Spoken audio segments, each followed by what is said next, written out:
Thank you. Okay, we'll begin today by introducing our panel. To my left is Susanna Bunta, who is the chair of the Senior Resources Commission representing Lake Forest and Lake Bluff. Next to her is Charles Fitzgerald, who is the supervisor of Shields Township. Next to him is Chuck Crook, who is the director of community development for the city of Lake Forest. Next to him is Lisa Roberts, who is a planner for a community development department in the village of Wilmette. And at the end is Serena Gordon, who is the manager of Highland Park Housing in Highland Park. I think we'll begin right here with Susanna, and we've asked each panelist to, in 4 minutes or so, introduce themselves and give any relevant details about their background around issues of affordable senior housing. Thank you. Thank you, Diane. This is not a microphone? All right. Good morning. It's a pleasure to be here. I'm Susanna Bunta. I'm the chairman of the Senior Resources Commission. This is a commission that combines 6 members from Lake Forest and 3 members from Lake Bluff. We were created by ordinance in both the city of Lake Forest and the village of Lake Bluff in December of 1996. So we have just celebrated our first birthday meeting as a commission, and it is our mission to identify and address the needs that contribute to the well-being and the dignity and the independence of seniors in Lake Forest and in Lake Bluff. To that end, we have set several tasks for ourselves, and certainly one of those tasks is identifying the need for affordable housing for our senior citizens and bringing that very, very clearly into focus in these 2 communities. We know there is a lot of educating of the communities as a whole that needs to take place, and we are certainly very, very willing to be involved at any level we possibly can. We do have open meetings on the 2nd Monday of each month. We meet in this room at 1 o'clock, and we would certainly encourage any and all of you to attend our meetings. In addition to affordable senior housing, we have just recently established a 501c3 foundation, which will be of, I think, incredible value to the seniors in these 2 communities. This has just been officially set up as far as the state of Illinois and the IRS are concerned, and so that foundation is up and going as we speak. We're also very committed to locating a permanent home for the senior center. Currently, the seniors meet here at the Gorton Community Center, but because of lack of programming space and lack of parking, we have identified another site in Lake Forest at the Grove School, where we would like to locate a permanent senior center. So I think you can see that we do have a number of issues that are very clearly of significance to the seniors and to the community, and it's a pleasure to be able to be here today and to communicate with all of you and with the communities at large about the need for affordable housing for our seniors. Thank you. Thank you, Susanna. We've received several requests from the audience to speak as loudly as possible. Your mics as panelists are hooked up just to cable, and they don't amplify for the room. Next, we have Charles Fitzgerald, Shields Township Supervisor. Thank you very much, and I appreciate the opportunity to speak before the citizens of our community. I am the Township Supervisor for Shields Township. The Shields Township took on the question of affordable senior housing approximately almost 8 years ago.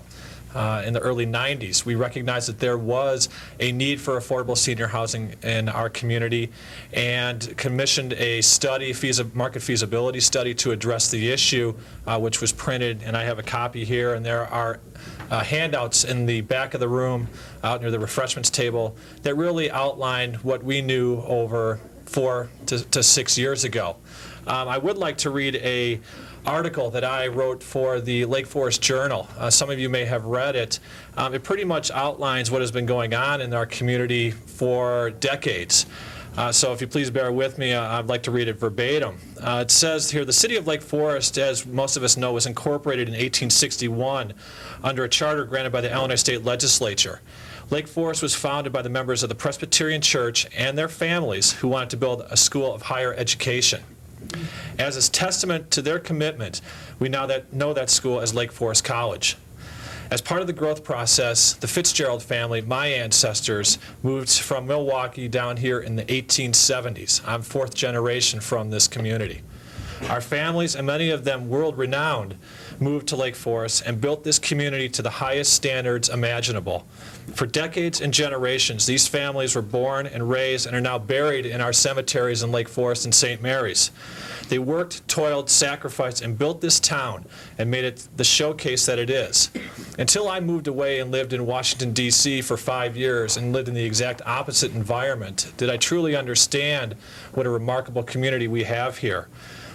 Lake Forest, one of the things that I find that are best about this community is that it consists of both blue-collar and white-collar workers. Not that long ago, as some of you I'm sure remember, Market Square had trade shops as well as business shop community intermingled. They had tradesmen living in the same blocks as stockbrokers. That was the richness of this community. Those that live and created the infrastructure of our community dedicated themselves to the belief that they were building a better place for their descendants and the community's future. Housing costs were affordable for all of those who wanted to live in our community. However, that is no longer the case. Since the mid-1980s, the average cost of purchasing a home has increased almost 100%. The free market has skyrocketed property values, and those houses that were purchased for $40,000 maybe 30 years ago are now worth hundreds of thousands of dollars. And you may say, that's great, what's the problem? Well, the problem is that it's my observation, and I'm sure the observation of many others, that our seniors in our community are economically strained because of their fixed incomes and can no longer afford to live in their community. This is the same community that is world-renowned for being the place to live. All the seniors want, as I recognize and many others, is the opportunity and the right to live out their lives in the community that they built. Therefore, it is my opinion, and maybe not necessarily the townships, but as representative for the township, I think I can say that it is the responsibility of this community to develop an aesthetically rich and affordable living arrangement for our senior population.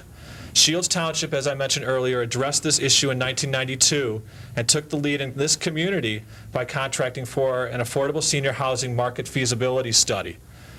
The results substantiated that there is a need. We know that. We've known that for a number of years.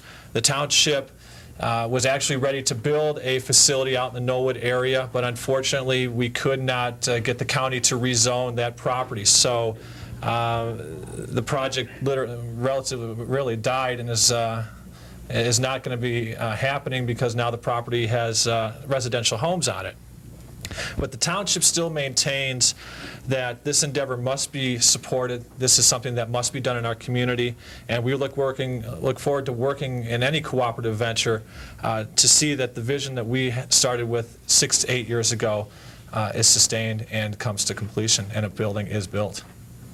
Thank you. Thank you, Charles. Next, we have Chuck Crook, who is the Director of Community Development in Lake Forest. Thank you. I have been involved with the city for 20 years, being a 20-year employee, and I think my role really in this whole discussion has been as a staff member to help with several other staff members to provide the staff support for the various studies that the city has undertaken. I would like to thank the League for sponsoring this panel this morning and inviting a representative of the city to be here to explain what the city has been doing. I hope that I can provide you with some information, and I also hope to learn as much as I can because I think it's fair to say that there has been a fair amount of frustration on the city's part here. The issue of senior housing has been listed as a priority issue for the city on the City Council's list of issues for 4 or 5 years, maybe 6 years. During that time, we have had several committees that have studied this.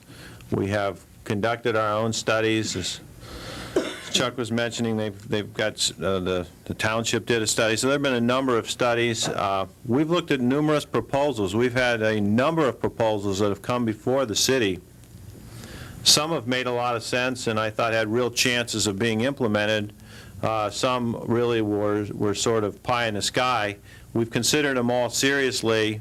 Unfortunately, for one reason or another, none of them have been able to go forward. Implementing senior housing in the city of Lake Forest, affordable senior housing in the city of Lake Forest, is very difficult, I think, for three primary reasons. The first reason is land cost. The cost of land is very high in Lake Forest, and any cost that is put towards land must be covered in whatever income comes back in that development, whether it be rent or direct sales of the property.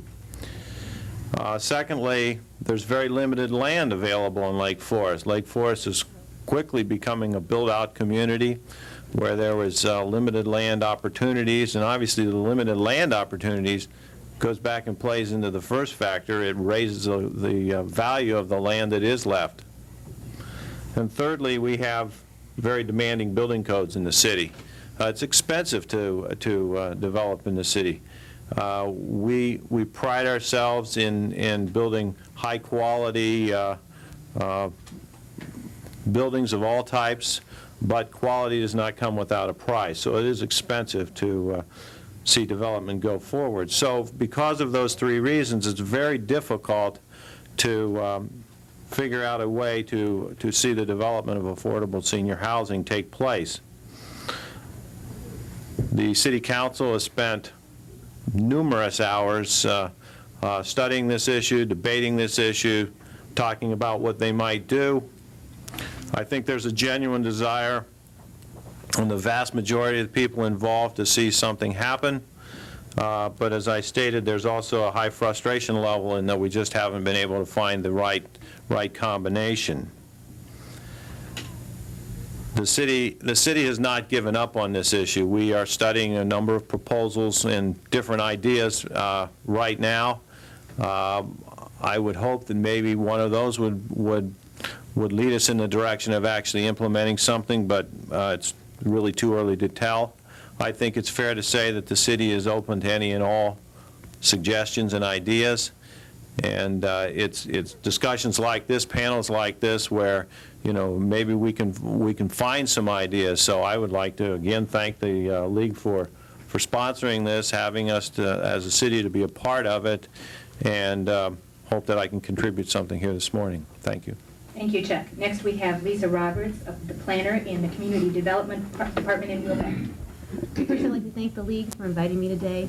The Village of Wilmette is fortunate in that we have 6 senior facilities, 3 of which may be considered affordable, and I hope that I'll be able to share some information that might be helpful.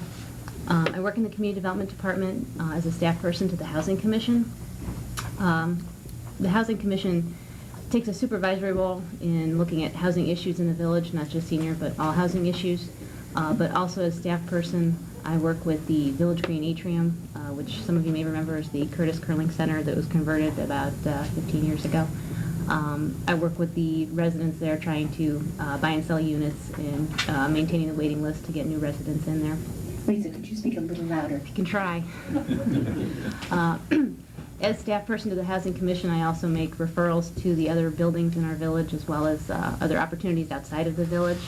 I've worked for the village for 3.5 years, so I was on the scene after most of the housing has been developed, but hopefully I can help you out. Thank you, Lisa. Next, we have Serena Gordon, the manager of Highland Park Housing. I think I'm the only one here who works for an independent management firm and not for a community or a township, etc. I have been in real estate management for 35 years, and for 15 of those years have managed properties involving seniors. The City of Highland Park has 2 buildings that are designated senior and handicapped housing, and they are under the auspices of HUD and Illinois Housing, which makes that a federally funded housing development. There are no more funds under HUD and IDA to produce something of that aspect for your community. I'm happy that you invited me back because I did speak at a prior meeting that you had, and I'm very interested in what you plan to do and how you plan to go about it. There is a need. They always think that when I say I manage affordable housing in Highland Park, they say, Highland Park doesn't need affordable housing for its seniors, but all communities need it. People who have given to that community all their lives, have paid taxes to that community, and then find themselves in a house that requires care and upkeep and landscaping and real estate taxes, and with limited funds, cannot afford both financially and physically to keep their house, and they have to move elsewhere. And it's wonderful that you are interested in keeping your seniors in your community, because they're the best tenants. They're the best citizens. They really are. They vote, they pay their rent on time, and they keep wherever they live immaculate. I have no problem whatsoever. And as I said, I'm very excited with the possibility that Lake Forest is going to do the same. Thank you. Thank you, Serena. I think we'll go right to questions, and the panelists have had these questions before. So what we'll do is, any one of you who would like to answer the question, just raise your hand so that I can see you, and we'll start with someone who wants to answer, and then any of you who would like to add, or if you have a disagreement with the answer, we'll just flesh it out that way. So first we have, what is the definition of affordable in senior housing? Anybody want to make a first crack? Serena.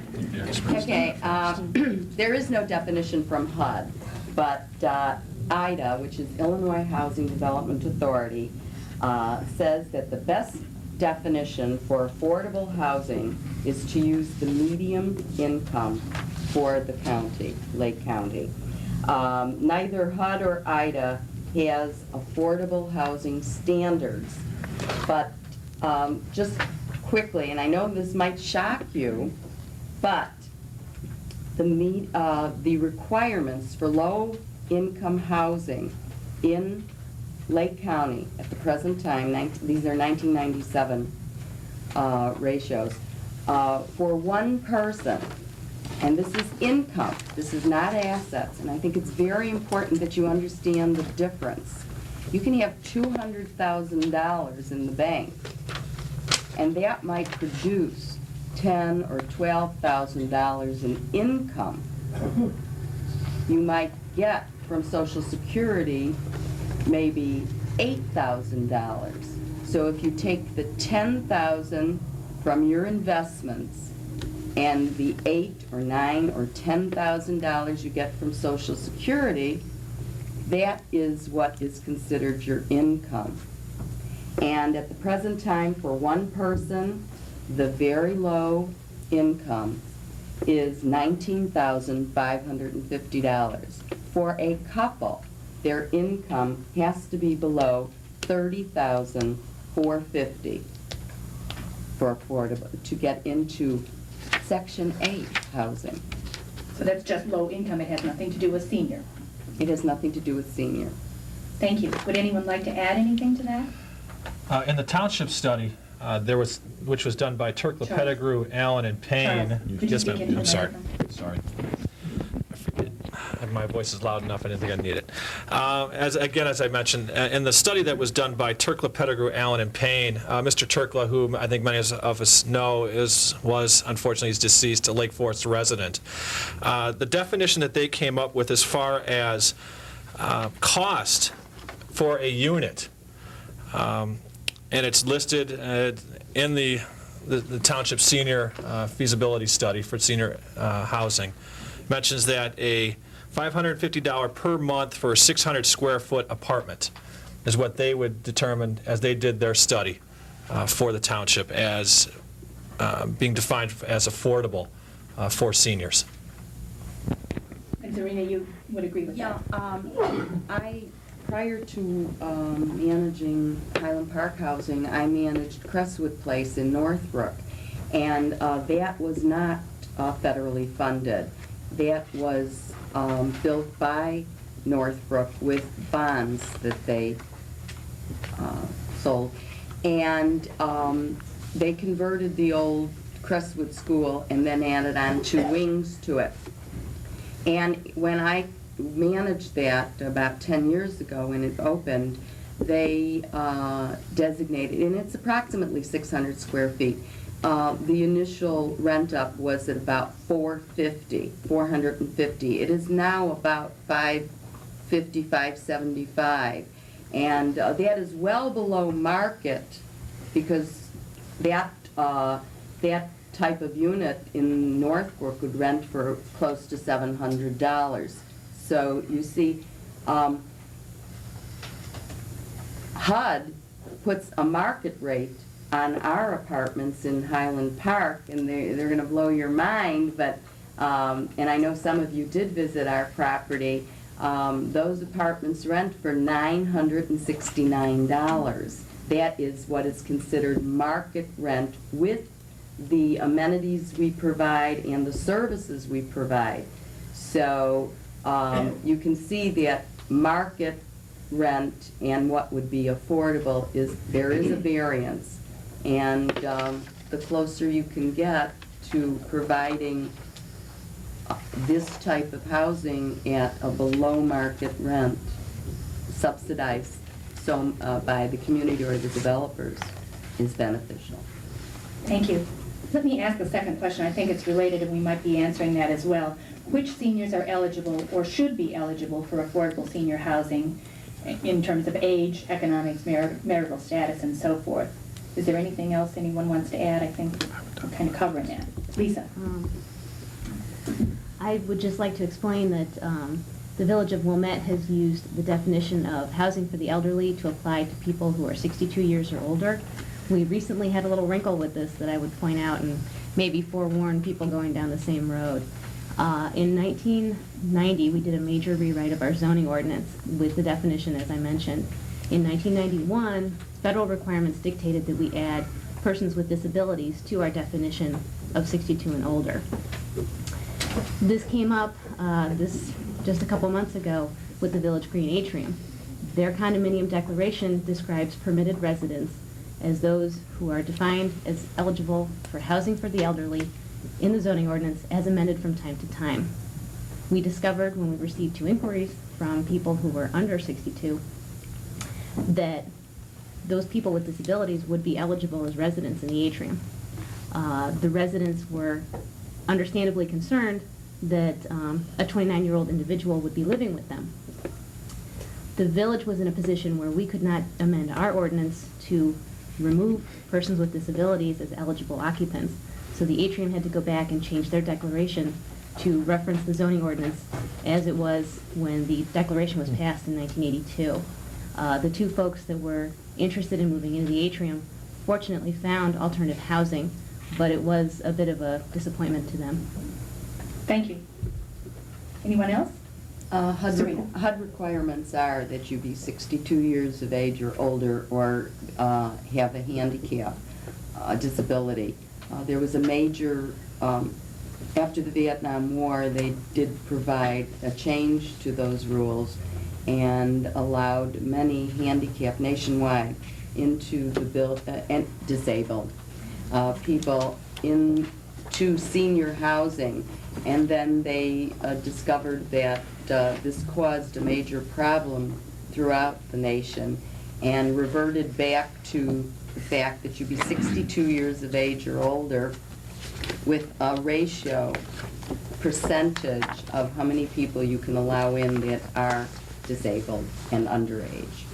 So it's a percentage, but there's no limit, lower limit on the age? 18 and up? 18 is legal. Okay. It's a legal age, but it caused major problems throughout the nation because the makeup of senior housing was diminished. 29-year-old person who's disabled is still a 29-year-old person. They like to have parties. They make noise. They play their stereo till 2 in the morning. You know, it does cause problems. Thank you. I think we're going to stop now for a tape change. We have half-hour tapes, so. For our Lake Forest panelists, how many seniors in Lake Forest and Lake Bluff fit into the demographic eligible group, in your opinion? Please give us the source of your information. Susanna. We have a copy of a study that was prepared by CIDCOR, which says that in Lake Forest, there are 1,639 seniors over age 65. Of those, 192 earn less than $15,000 a year, 120 earn between $15,000 and $25,000 a year, and 95 earn between $25,000 and $35,000 a year. So about 19% of Lake Forest seniors would qualify for low or moderate income, and this is based on age 65 and older. In Lake Bluff, there are about 567 seniors over age 65. 52 of those earn less than $15,000 a year, 30 earn between $15,000 and $25,000, and 60 earn between $25,000 and $35,000. So I think you can see that we do have quite a significant number of people in these two communities who certainly could benefit and would qualify for these kinds of options. The Village of Lake Bluff just recently has undertaken a proposal to provide housing assistance as part of a rebate for the municipal portion of the tax bill. They came to the Senior Resources Commission with suggestions and wanted recommendations from us. This is based on what several other communities in the area have done, and I know it will go back to the Finance Committee and ultimately to the Village Board. But Lake Bluff certainly has taken some important steps as far as granting rebate for the municipal portion of the tax bill. There are many ways, I think, that this whole issue can be addressed, but certainly there are a number of people in these two communities who could benefit from affordable housing options. Susanna, do you have a total in real numbers? You said 19% in Lake Forest. I can get that for you here. That's fine. Okay. Would you like to add to that? Charles? Well, when the township did their study, you have to understand the geographic boundaries of Shields Township. I cannot break it down by Lake Forest and Lake Bluff. Our study was done with the township boundaries in mind. So when I tell you these numbers, please understand that. Our study shows that by 1998, there were over 3,000 residents of Shields Township that were over the age of 65 that would be considered eligible for, well, not necessarily eligible for senior housing, but there's that potential that a good percentage of those individuals would be able to live in a affordable senior housing residence. That's up from the 1980 numbers by almost 1,000. So we have seen in 18 years, from 1980 to 1998, a significant increase in the senior population within the township. I think, as we all know, across the country, everybody's getting older. The baby boomer generation's getting older. So to address this issue now is very much a need at this opportunity and at this time. Chuck, did you have anything to add to that? How many? Just the one number, that the total that you were looking for. I've got the same study, I think, that Susanna has from CIDCOR. Their cover page says that just under 400 seniors in Lake Forest, Lake Bluff are in that category where they earn under $25,000 a year. Thank you.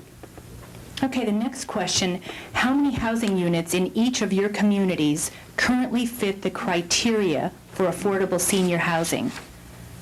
Chuck, should we start with you? Sure, except I don't have an answer to that question. We don't know. I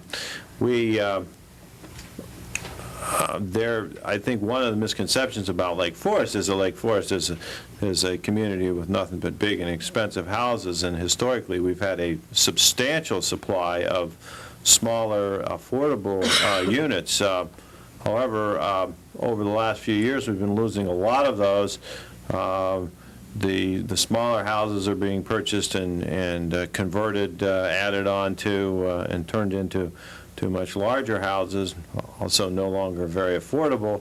The apartments that we used to have in town are being converted. You know, much of the downtown always had apartments on the second floor. Those are being converted into office. This is purely an issue of economics. The property owners can get more in the office rent than they can in the rental of an apartment, so we're losing a lot of that. So I don't know what our actual numbers are, but I do know that our supply of what we probably would consider affordable units is lower today than it was 10 years ago. Thank you. Lisa, how about Wilmette? As I mentioned, there's 3, quote, affordable senior buildings in Wilmette. There's Gates Manor, which is located in the Village Center. There's Shoreline Place, which is at 4th and Linden. And then there's the Village Green Atrium, the condominium on Ridge Road. Gates Manor and Shoreline Place are both HUD subsidized in terms of the construction as well as the monthly assistance to match the market rent. In those 2 buildings, there's 95 units that are affordable. If with the atrium, there's 35 units there, which are condominiums that sell between $85,000 and $95,000. Total, that would be 130 units. Thank you. And Serena, do you know for Highland Park? We have 4 properties. 2 are designated for families, and 2 are designated for senior and handicap. Walnut Place consists of 56 one-bedroom apartments, and the Piers building consists of 68, 6 of which are studio, and the remainder are one-bedroom units.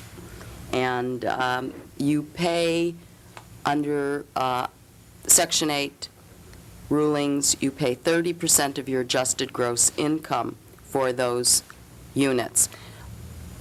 HUD designates how much the market value of the apartment is. I, as the manager, interview the resident, determine their income, and give them credit similar to a income tax form that you would fill out. They get credit for their medical expense, their medical insurance, their Medicare, and we get an adjusted gross income, and they pay 30% of that. And every month they pay a portion, and Illinois Housing sends us the difference in the market rent. Thank you. The next question, is there a state or county or township mandate for affordable senior housing? If so, how have you responded to it, or how has your community planned to?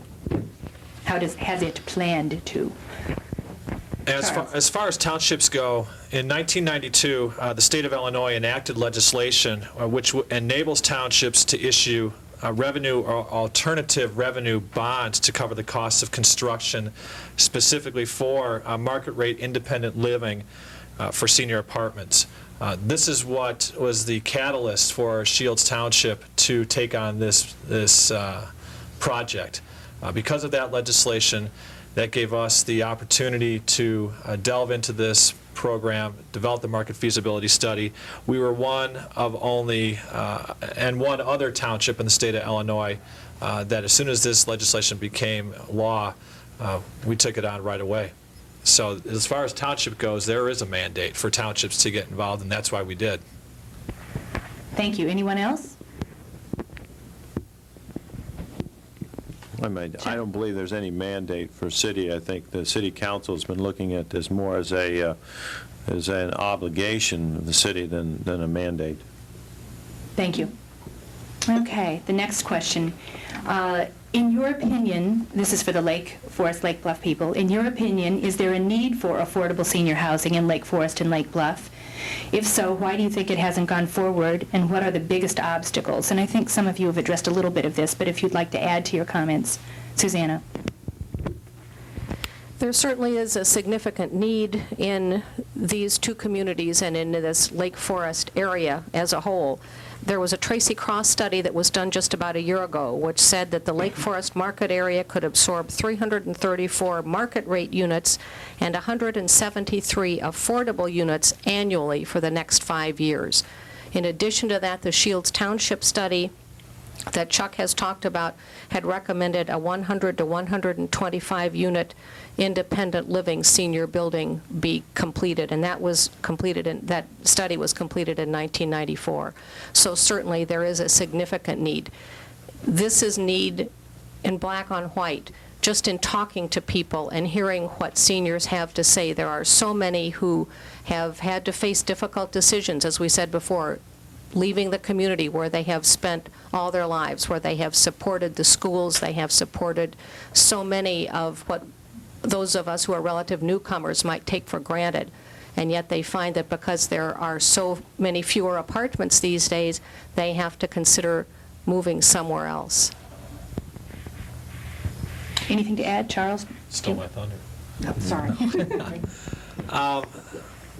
As far as, why hasn't it happened? I think there are many variables that come into play as to why it hasn't happened. And the township, we were ready to build. Unfortunately, the zoning could not be changed by the county. Otherwise, we would have had that project probably done by now and seniors living in it by now. The township, through its leadership, took on that initiative, and that's where it's got to start, with the leaders of the community. And Chuck, you've already addressed this. Is there anything that you'd like to add? No, not really, other than just to reiterate, I think there are economic issues that relate to land costs, there are issues of land availability, and in Lake Forest, there are building code issues that are making it very difficult to see affordable senior housing developed. Thank you. And for our Wilmette and Highland Park panelists, the next question: why did your communities decide to offer affordable senior housing, and how was it accomplished? Please tell us, and you've addressed some of this, whether the units were conversions or new construction, and address any of the major obstacles you encountered. You want to go first?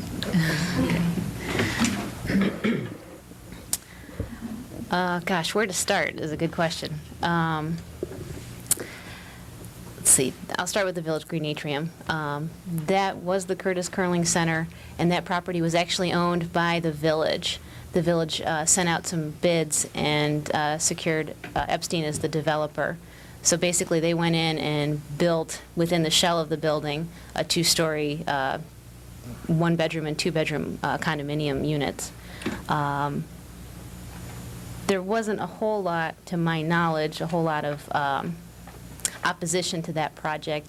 It's part of the Howard School, Howard Park property, and so there was some discussion, lively discussion about how best to use that parcel. But since the building was already built, the village and the residents agreed that the most appropriate use was senior housing as a condominium. There were no exterior changes except for the construction of a parking lot, which is also part of a village parking lot, so it was a benefit to the village. In speaking with many of the people who live there now, a majority of them are from the neighborhood where the building is built, or has been, and attend the church there. So there's a real sense, I think, on the community's part, that we're helping people who live in the neighborhood stay in the neighborhood.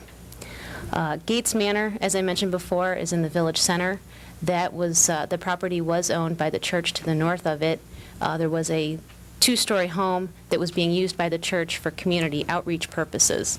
The building became rather in disrepair and was decided as being rather a nuisance. So the village worked with the church to find an alternative use for the site. The church eventually sold the property to private developers who, as I mentioned, received HUD assistance to construct the building. There was also some lively discussion about the construction of this building. They had to receive, in particular, a large variation for parking spaces, which unfortunately has come back to haunt them a little bit.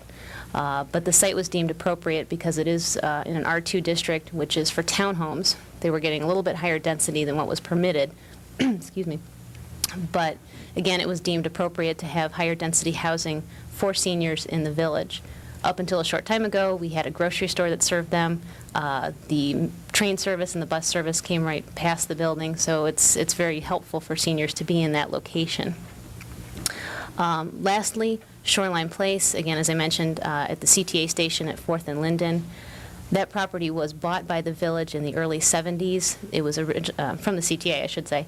It was originally intended to be developed as a parking lot, but by the end, well, by 1977 rather, the village decided that it was not going to be used for that purpose, and they really wanted to use it for senior housing. From 1973 to 1977, the village put out RFPs, requests for proposals for development on that property, ranging from commercial developments to four-story senior housing. Unfortunately, the later bid for 1977 fell through. That was for a four-story building. The village then asked the Housing Commission to look at new sets of proposals for senior housing in 1981, and that's when the village, the Housing Commission rather, recommended to the village that the Lutheran Social Services of Illinois proceed in developing the property with senior housing. I've been spending a lot of time looking at the case minutes from the discussion about building Shoreline Place, and it was by far the most difficult of the three buildings. Some of you are probably more familiar with it than I am, but there was a lot of discussion from the neighbors to the east, it's in R2 district, so there were townhomes there. The developers, LSSI rather, were looking to get HUD funding as well to construct the building, but they had their own breaking even points, 3 stories, 4 stories, 5 stories, how big to build the building. They tried to work with the residents as much as possible. The neighbors, so they said, didn't object to senior housing. They objected to the bulk and density of the project. Eventually, though, after probably 4 months of meetings, the zoning board recommended that a 5-story building, as proposed, would be acceptable. As a concession, the developers decided to shift the building opposite so that the driveway entering the building was on the commercial side as opposed to the neighbor's side. Again, they received also a large parking variation, which, to my knowledge, is acceptable, but it's still quite a few fewer spaces than one would think you would need. The arguments, of course, were seniors don't drive as much. There's a cost involved in owning a car. The availability of public transportation is always a good thing, but having a car is a hard habit to break. I don't know what else I could tell you about them. I think that's fine. Serena, Highland Park. I don't even know where to start. The City of Highland Park in 1975 secured land adjacent to a parking lot, city parking lot, and with the help of developers and low interest rates through Illinois Housing, developed the Piers Building. And the Piers Building is a 4-story structure containing 68 apartments, and there was a huge brouhaha in the city from local residents that their property values would go down, and that the makeup of a 4-story brick building in relatively residential area, even though it was at the very end of a commercial area, would cause a problem. It didn't. It went through, and there have been no problems as far as intermingling with the community, et cetera, and fitting in. They did want to, in I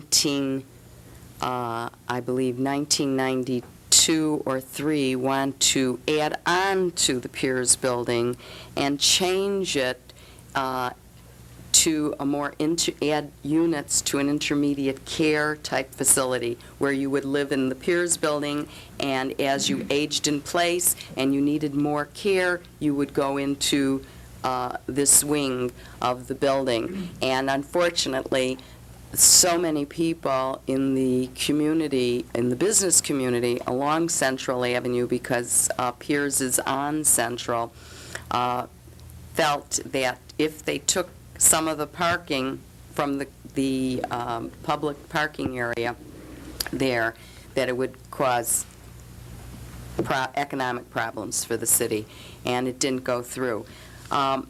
2 years after Piers was developed, private owners of several houses along Green Bay Road approached the city and asked if they could go in, get low interest financing, and developed Walnut Place, which consists of 56 one-bedroom units, and at the rear of the property there are 12 townhouses for families.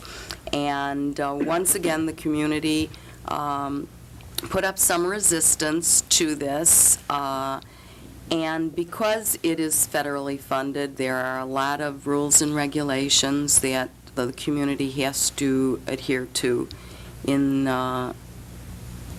renting these places, and there was great trepidation as to who was going to move in and how they would acclimate and assimilate to the community. And that also has not caused much of a problem in Highland Park.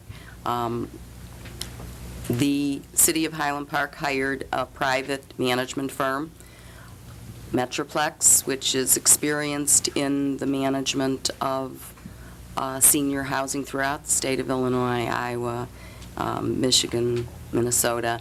In fact, Metroplex is the management firm for Gates Manor as well in Wilmette. And I am an employee of Metroplex, and we handle all the paperwork and the management and work with the Housing Commission, and it runs very, very smoothly. But there is always going to be people in the community that think that if they put senior housing there, the ambulances are going to be coming all night long and making noise, that it'll be a hindrance to traffic flow and parking, and nobody wants seniors around. They feel that the community should be young and vital, and they don't realize that seniors bring so much richness to the community.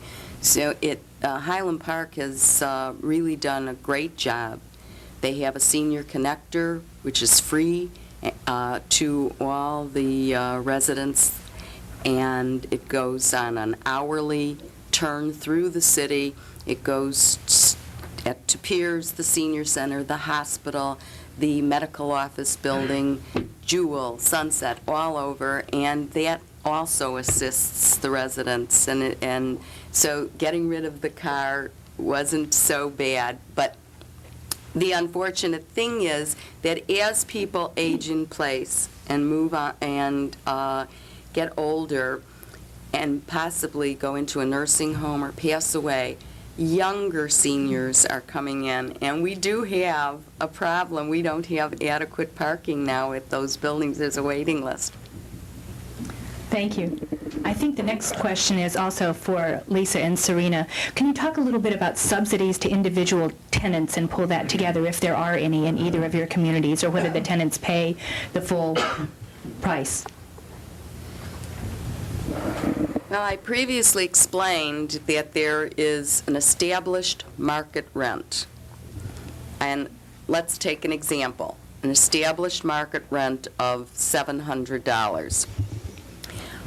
30% of an adjusted income is figured out on what is called a 50059 form from HUD.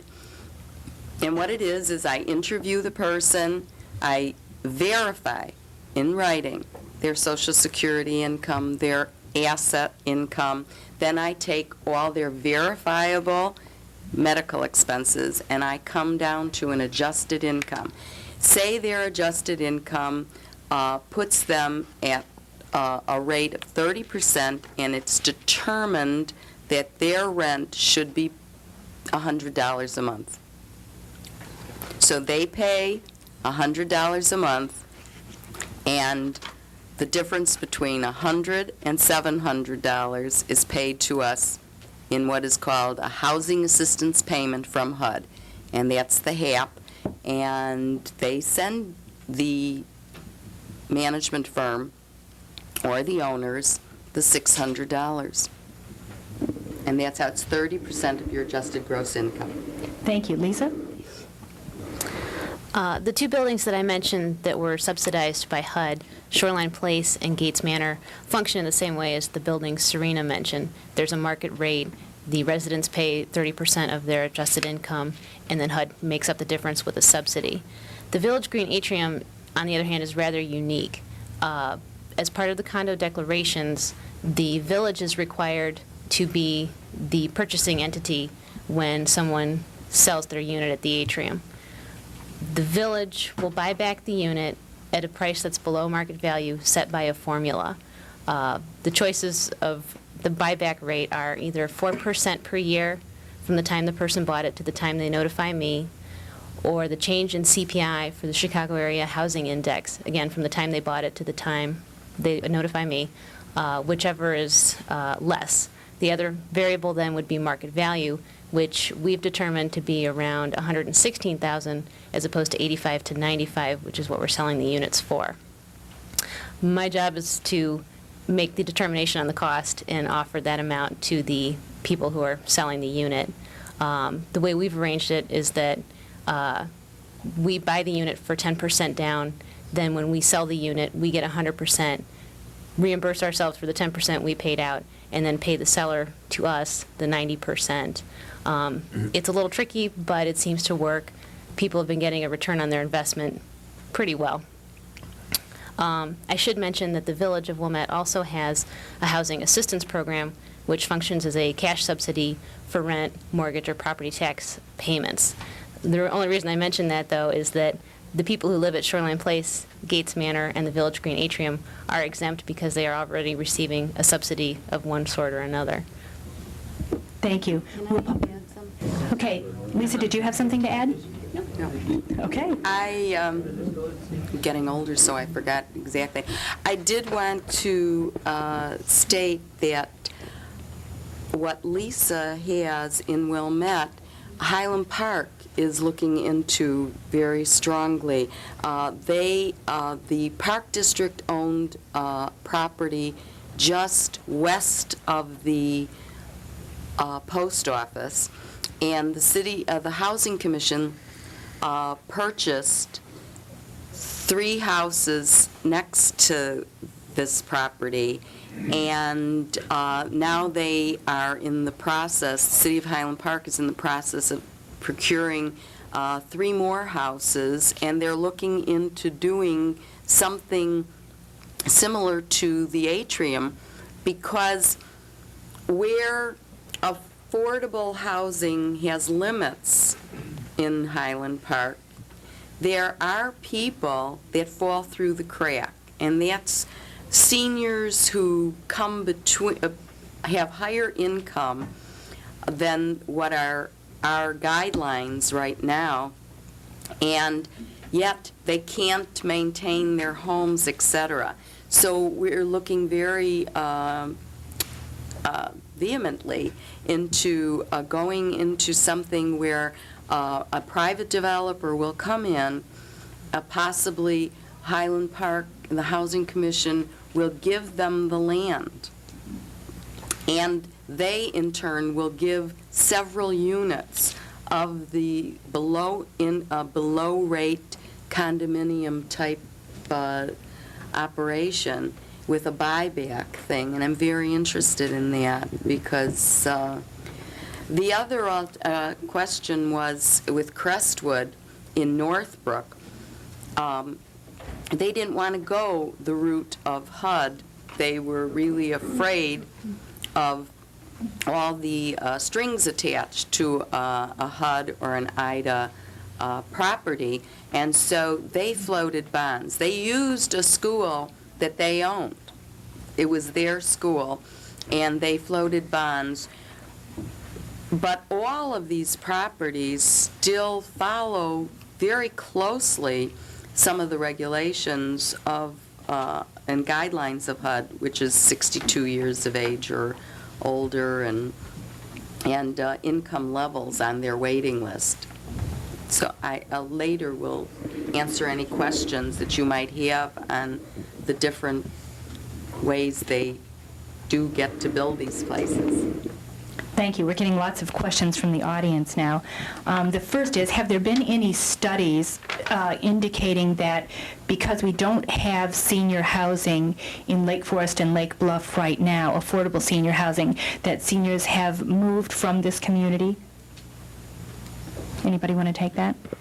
Susanna? I can try. I'm not certain that there are any studies that would state that, but certainly word of mouth would seem to indicate that people have moved from the community, and people who used to live in the apartments that were here in Market Square or along Western Avenue have had to find alternative arrangements. In some instances, they have been able to stay in town, but many times they have had to move. And I think what we're seeing is, with the request all the time for more and more office space, there are fewer and fewer apartments that are maintained. There used to be some there above O'Neill's hardware store here in town. There were some above the Lantern. Some of those are just no longer in existence. So as I say, common sense would tell us, but I don't know of a study unless Chuck knows of any such thing. Thank you. Anyone would like to add anything? Okay. Is it true that affordable housing cannot be constructed without a land purchase or donation by the municipality, especially in Lake Bluff or Lake Forest? Chuck? There's no rule that says that has to happen, but as I was saying earlier, I mean, I think practically speaking, one of the real driving forces in any development is going to be the cost of the land. And if you have to put the cost of the land into the project, it's very difficult, if not impossible. I don't like to ever say anything's impossible, but I don't know how you're going to do it and bring in affordable housing units. So I think somehow you have to deal with the value of the land, and that one way of doing it is for it to be donated by whomever. Are there precedents for something like that, or possibilities? I'm not aware of any precedents. I'm sure there are throughout the country. Not that I'm aware of in Lake Forest. Are there possibilities? We're looking at some various things, but I don't know how real any of those possibilities might be. Thank you. And this one's to Charles Fitzgerald. What were the reasons for the county denying the rezoning in Shields Township for senior housing? I don't know if I can speak Use the microphone, please. Thanks. I don't know if I can speak on the reasons. It was pursued. We even had the county board chairman go to the zoning board for the county. We had done all the studies, had done all of our homework, and I don't know if we ever got a real ruling in writing from them. It's just they wouldn't even hear the case. They wouldn't even hear our plea, and it really would have been very costly to pursue it in court, and it just wasn't attainable. Okay. This question is for Lisa. Did the Village of Wilmette add additional funding other than the land and building to the atrium? If so, what was the source of the funding? My understanding of the transaction with the atrium was that the village owned the property as part of the Park District, School District umbrella, and that when the property was developed, the village actually sold the property to the developer. And that way, when he sold the units to the individuals, he was making a profit. So I don't believe there was any outlay by the village, with the exception of when we buy a unit, we pay for it, but then again, we're reimbursed for it. Thank you. The next question, why does the Illinois Housing Authority not have any more funds to allocate for affordable senior housing? Would anyone like to tackle that?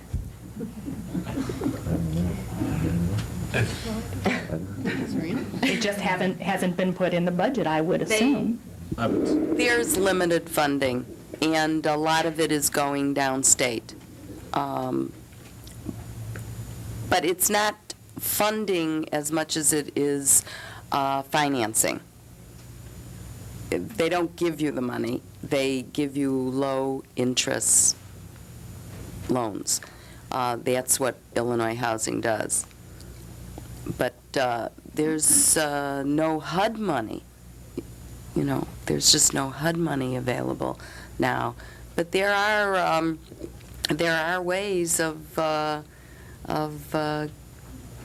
you know, floating, community floats bonds, communities similar to what we're proposing in Highland Park. The Housing Commission, the Highland Park Housing Commission, is planning to give the developer the land. He, in turn, will build, say, 60 units. 12 of those units are going to be given back to the city. They will operate as a whole, but the city will then be able to sell those units at a lower rate, at a lower price to those individuals that they deem needy for them, and will have a right to buy back the remaining units when they're planning to be sold, so that building will always be involved in affordable housing in a very similar way that the atrium is. Thank you. I have a question here about the Housing Assistance Program. And for Lisa, would you tell us a little bit more about Wilmette's Housing Assistance Program? And then Serena, does Highland Park have one? I know it's a little off the subject because it's not actually dealing with a physical structure, but in 1981, the Wilmette Village Board passed a resolution creating the Housing Assistance Program, and it's actually grown quite a bit in the past years. The money comes directly from the village's general fund, which is collected through the property taxes. They've allocated, I think for this year, $72,000. We have funding for 40 households with a maximum of $1,800 per year. We give assistance either $150 for rent or mortgage or $900 per tax bill. It's been very, very successful, and actually right now we have a full 40 participants, which is it's unusual. So we may be requesting an expansion of the program in the next year or so, but it allows people to stay where they're living, either in their home or in their apartment. We have about 11 people who live in apartments. It's just great. Everybody loves it. Thank you. Serena. I'm not aware that the City of Highland Park has such a program, but through the Lake County Housing Authority, which supervises all of Lake County, people of low income, and they don't just give those certificates or vouchers out to seniors, it's for low-income individuals. They can go on a list and receive a certificate or voucher, which is Section 8, and they can apply for that. Those vouchers and certificates are given to an individual. They then, in turn, can go anywhere within Lake County to try to find a place to live. If the landlord is willing to accept a certificate or voucher, and I really don't know why any landlord wouldn't. He gets a big chunk of his rent, you know, on the third, no later than the third of the month. They then will pay that landlord the 70%, and the individual will pay 30% to the landlord. There is a once-a-year inspection, and with the one of those, and I'm not quite sure, there is a rent cap. But that is under Lake County Housing Authority, and people in Lake Forest should really, who are of low income, should really get on that waiting list to get a voucher or certificate.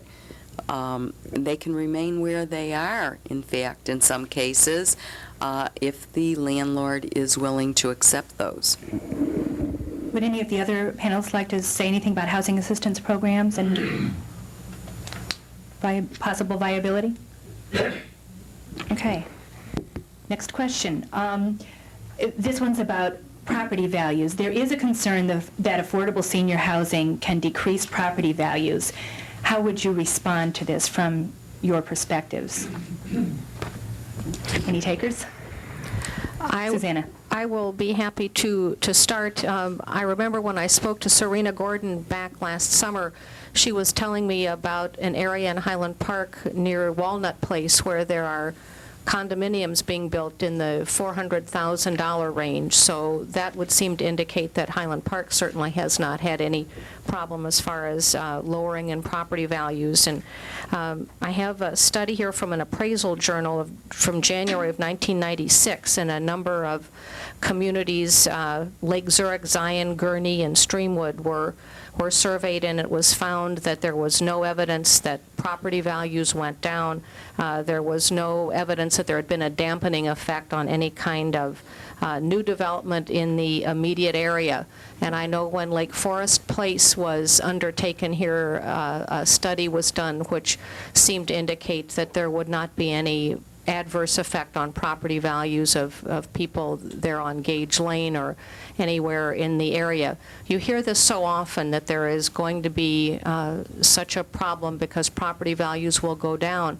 But to my knowledge, and I will grant it is rather limited knowledge, but to my knowledge, there is nothing that would seem to support that. It must be a myth that is fairly all-pervasive, but there is really nothing that would support that. Anyone else? Chuck? I'll speak to it in a little more general terms. The issue of property values and actually in traffic are the two issues that in all zoning cases, whatever's going to happen on a property is going to affect the property values negatively, and the traffic is going to be horrendous. This is just a general kind of opposition that comes out in most zoning cases. I'm not aware of any evidence that there's been any reduction in property values on virtually anything that's happened in the whole area, not just Lake Forest, because of the if there is good planning going into your process, you should be able to do these things, whether it's senior housing or whether it's some other development, without adversely affecting property values. And the case that we did have was Lake Forest Place. Now, not suggesting that that's affordable senior housing unless you have a very broad definition of affordable, but that is a very major project there, and a large building, and of course, the jury is probably still out in the sense that it's just being developed, but there's no evidence that that's going to affect any property values. Thank you. And Lisa and Serena? Okay. I don't have any knowledge of any studies that have been done around our three senior buildings, but I would mention that when Shoreline Place was developed, because there was so much concern about the property, that an expert witness for the developers did present a case study of, I believe it's Linden Place, which is in Arlington Heights, Mount Prospect area, showing that there was actually an increase in property values around the development as opposed to a decrease. Of course, that was hotly disputed at the meeting, so I wouldn't want to say for sure that it was accurate, but unfortunately I don't have any newer recent numbers now that the projects are up and running. Serena? Well, Piers and Walnut are both reaching or have reached the 20-year mark, and certainly if any of you are familiar with Highland Park, you know that the property values have not gone down there. Crestwood Place in Northbrook, the residents were up in arms about it, and the homes directly across the street from Crestwood Place, the residents were very against it. Within 2 years of Crestwood Place being fully rented, etc., around the corner from Crestwood Place, 12 new homes went up. That was about 8 years ago, and they were $300,000 and some 8 years ago. So you can imagine if anything, it was the jewel that would have been the detriment to those property values, and it was not so. And all those houses around Crestwood Place, the property values have gone up substantially. Might there not be a perception that it slows the rate of increase of property values? Is that perhaps what's... I believe that, as you all are well aware, on the North Shore, in every one of the communities, and Wilmette, I'm familiar with Wilmette, Gates Manor especially, that the rate of increase in property values has skyrocketed throughout the North Shore. Lake Forest, I'm sure, with or without senior housing, you know that the rate has just skyrocketed. So I don't think so. Thank you. Would anyone like to add anything to that? Okay, the next question is, there is a perception in the community, that is Lake Forest, that the need for affordable senior apartments is a bubble effect, which will disappear in 20 to 25 years, because there will no longer be any seniors or low incomes in the community. What is your opinion about the bubble effect? I only asked the question. Savannah. Put a pin in it and burst it. Exactly. I think a bubble effect, to my way of thinking, it's like one of those cartoon characters where you see the bubble above the heads. I have a very hard time getting my mind around that concept because so many statistics and so many indications would seem to say this is not true. Since 1990, the percentage of people 65 and over has more than tripled. There are more than 33.5 million Americans over age 65. By 2030, there will be 70 million Americans, or 22% of the population over age 65. People over 85 are the fastest growing segment of our population. Now, how in the world people can think that seniors are going to go away, I have absolutely no clue. We are all seniors or are going to be seniors. And it is time that these communities listen and address the needs of the senior citizens who have been such a productive part of what we all enjoy today. Any other comments on the bubble effect Yeah. or what's behind that, Chuck? I didn't find that question as humorous as maybe some of you did, because I've actually heard that stated in public meetings. There is a sense out there that it is a short-term problem for the city. I don't intuitively, I can't buy that. I don't have any statistics to prove it. The sense is not that there aren't going to be seniors, but there aren't going to be any seniors that need any affordable housing, and maybe that will be true if we don't provide any, because there won't be any housing left for the people to live in. But that is a real issue that is before the city council right now, either what's brought up in several different ways. So it's not something that we can take too lightly. I think the whole discussion of that has sort of maybe forced Lake Forest to focus its attention in another direction, and that might be more towards the subsidy than actually building a bricks and mortar, because if the bubble effect really is out there, and you subsidize some of these, the people that need it now, you don't have a building that you have to figure out what to do with in 20 or 30 years. You simply let the subsidies sort of drift away as they're no longer needed. But that is a real issue that has been, I mean, I don't know whether it's a real issue, but it's a real thought that has been brought up at numerous public meetings. So it is something that, as far as Lake Forest is concerned, we have to try to address, or at least, prove that it's wrong. Couldn't some of that come from the fact that some of the apartments over Market Square are gone, and some of the smaller houses, the property is being, purchased and then larger homes built? So that, could that be at the... Yeah, that's exactly what it is, that there just isn't, we're moving in a direction we're not going to have any affordable housing for people that aren't considered seniors, so they obviously won't be aging in place and be needing the affordable housing because there won't be anybody there to need it. Thank you. Any other comments on the bubble effect? Well, the only thing, statistics show that to be unrealistic.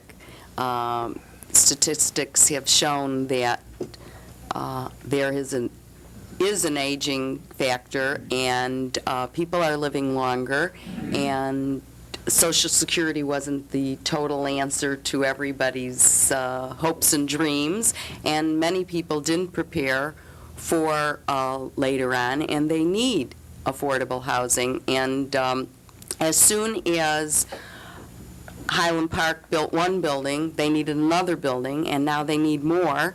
And Crestwood Place, which was 103 units, has a waiting list. We all have waiting lists. And the federal government, just as an aside, about 3 years ago, designated categories of lifestyle for people. And people who are 45 to 62 are called near elderly. So I want you all to know that there is a category of age 45 to 62 that is near elderly. Thank you for that information. I fall in that category too. That was not information I wanted to hear. The next question is a legislative question, and we know there are several potential legislators in the audience, so we'll ask this next. When asked about housing legislation in Illinois, Representative Louis Lang of Skokie, who is a Democrat, responded, quote, "Republicans in the Senate will kill any bill. Do you think our North Shore legislators are addressing the issue of affordable senior housing, and what would you ask of them?" Who would like to begin? Charles. I'll take that. As I mentioned earlier in the presentation, in 1992, the state of Illinois enacted legislation that would enable townships to go out and float bonds for senior housing programs. In 1992, we had a Republican governor. I believe that one of the chambers, either the House or the Senate, was under Republican majority. When I saw this question, I kind of chuckled and I said, political rhetoric. I don't think it's a Republican or Democratic issue. I think it's an issue that our society must address. And I believe that we all we have to do is look in our own backyard and look at our current state representative, Corrine Wood, who has been very involved in senior issues, has worked very closely with the Senior Commission to bring attention to the public, and hopefully with her new position as Lieutenant Governor, and this isn't a plug for her, but we'll be able to address these issues not just locally but statewide. So I don't think that this comment by Representative Lang is completely accurate at all. I just think it's political rhetoric. Thank you. Are there any more comments on the legislative difficulties? Okay. The next is, how do you address the need for senior housing to be sited in locations making services needed by seniors accessible? So like locating senior housing in areas where services are available. What are your opinions about the necessity for that, or whether it's needed at all? Anyone like to begin? Serena, since you're looking at. I'm always looking. I think it's very important that you don't take a palm tree and put them in Alaska, and it's the same thing with the purpose of senior housing. You're assuming that these are going to be vital people. You want to keep them vital and active. So therefore, you have to place any senior housing accessible to the things that seniors are going to require and need to keep them independent and active.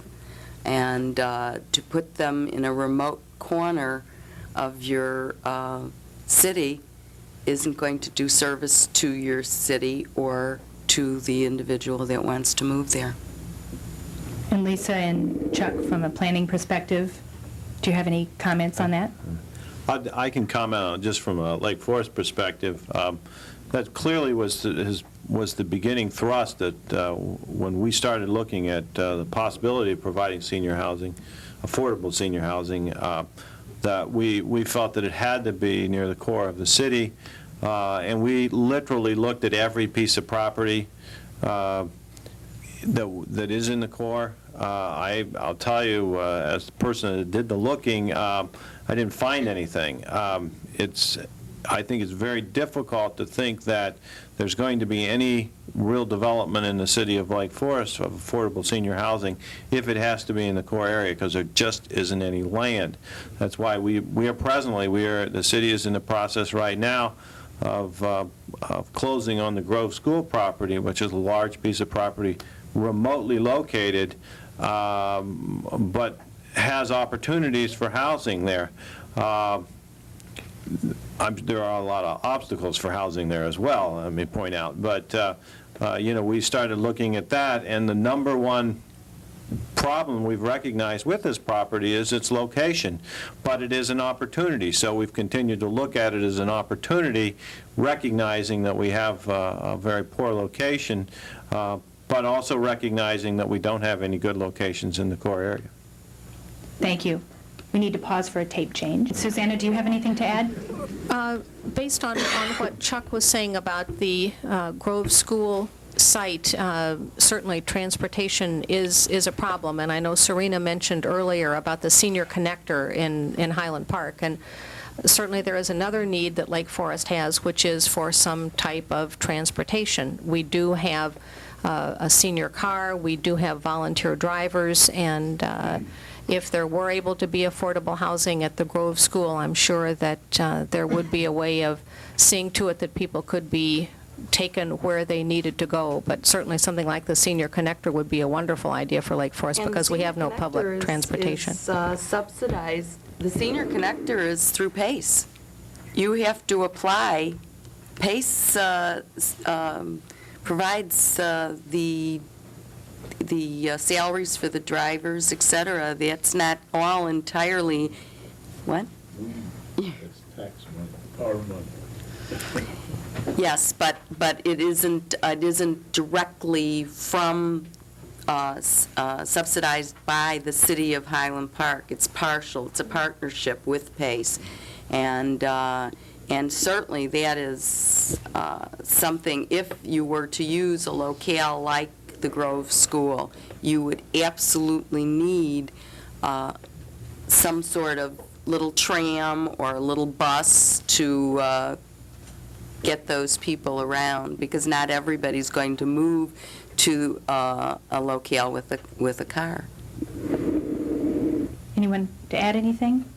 Chuck, this question is for you. Where does the Grove proposal for senior housing stand at present? And could you also talk a little bit about whether PACE is a possibility? I can start with the second part of that. I don't know whether PACE is a possibility, but we can surely look into it. We've talked to them in the past about various needs for transportation within the community. We have no public transportation within the community, so it's something we can surely could and would explore if we went forward with Grove School. Where does Grove School stand right now? We are right in the process of closing on the property. We have not actually purchased the property yet. I believe the mayor has an intention to set up a committee that will study alternative land uses for the Grove School property. There's no concrete use been designated for the property, although the primary reason for the city buying it is with the intent that we would expand Northcroft Park to develop a community park. So we need some of the property for expansion of our existing park. But there is land left over, and there are a number of options we have on the table, one of which is to consider senior housing, and as a related issue to consider the creation of a senior center in that location as well. Both of those issues have the location negative that we talked about earlier, so I don't know where that will go, and there are also a lot of other options for the use of the property. But we are just to summarize, we're just in the process of buying the property. There will be a committee established to study alternative land uses for the property. Thank you. Since we only have a few minutes left, I'm going to combine some of these, but one question is, for the panelists from Wilmette and Highland Park, do the affordable housing units in Wilmette and Highland Park have residential requirements, such as length of residence, length of time people have resided in Wilmette gives you priority, that kind of thing? Priority is given to Highland Park residents because it was Highland Park that developed the property and owns three sections of the property that make up Highland Park housing. But there is no requirement of how long you have to be a Highland Park resident to get the priority. There are two portions of the waiting list: local residents and non-local residents, and they go on the waiting list. If you're on the Highland Park priority list, in 5 years I have never gone off that list. So if you live outside of Highland Park, it's becoming very difficult to get into Highland Park housing. And it used to be that it was broken down and priority wasn't such an important aspect of it, but we have so many people in Highland Park that want to get into the buildings that it's just increased, and like I said, in 5 years we haven't gone off that local priority list. And what about Wilmette? In 1975, the Village of Wilmette passed an ordinance with a definition of housing for the elderly, also building in a procedure for providing precedence to Wilmette residents. Some, but not all of our buildings are supposed to follow this schedule. I can't speak so much for Shoreline Place and Gates Manor because they do function separately from the village. But in particular with the Village Green Atrium, we have a waiting list that's divided into 4 general categories: current residents, former residents, parents of residents, and the known Wilmette connection. Then within each of those categories, there's a breakdown by income so that lower incomes receive the highest priority. That has been working out real well. For the housing assistance program, we have a minimum 2-year residency, and that's what we've been using as generally understood the residency you would need in order to qualify for the atrium. Thank you. And these questions are, what about air rights? Could senior residences be built over public parking? And how about using Fort Sheridan? Chuck, I'm afraid this is you. In looking at the downtown, the only land that the city owned that we could potentially put into the mix for no cost to the development was land that was presently occupied by parking lots. These parking lots are all used to their maximum, so we can't afford to give any of them up.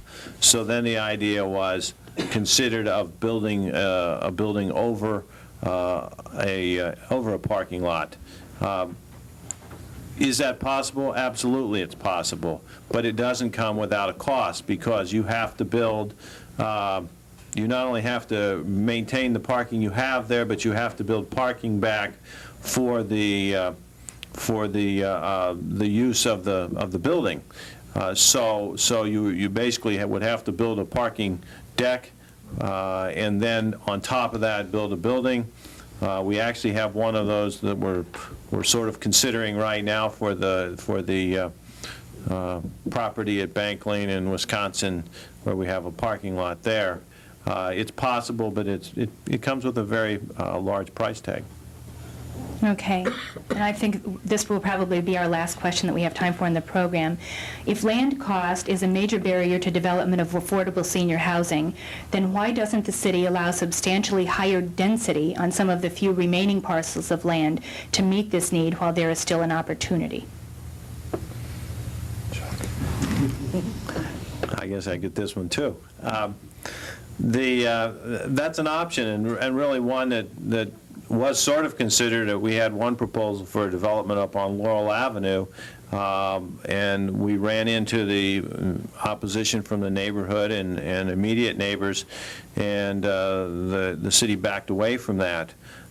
That's always a possibility. I mean, density is an indirect subsidy of the development, and one that I think we would give serious consideration to.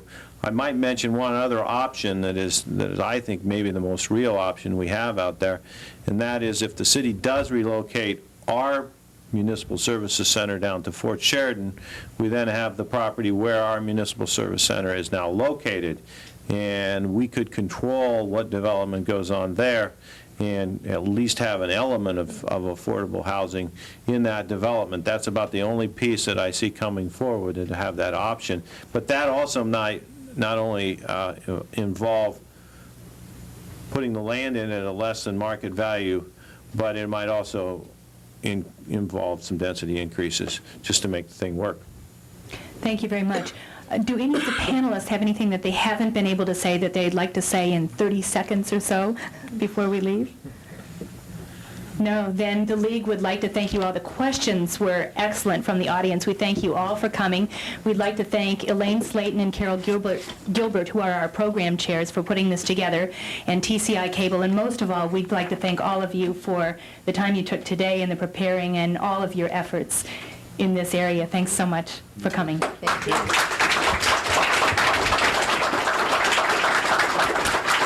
So Lisa, did you work with Lori?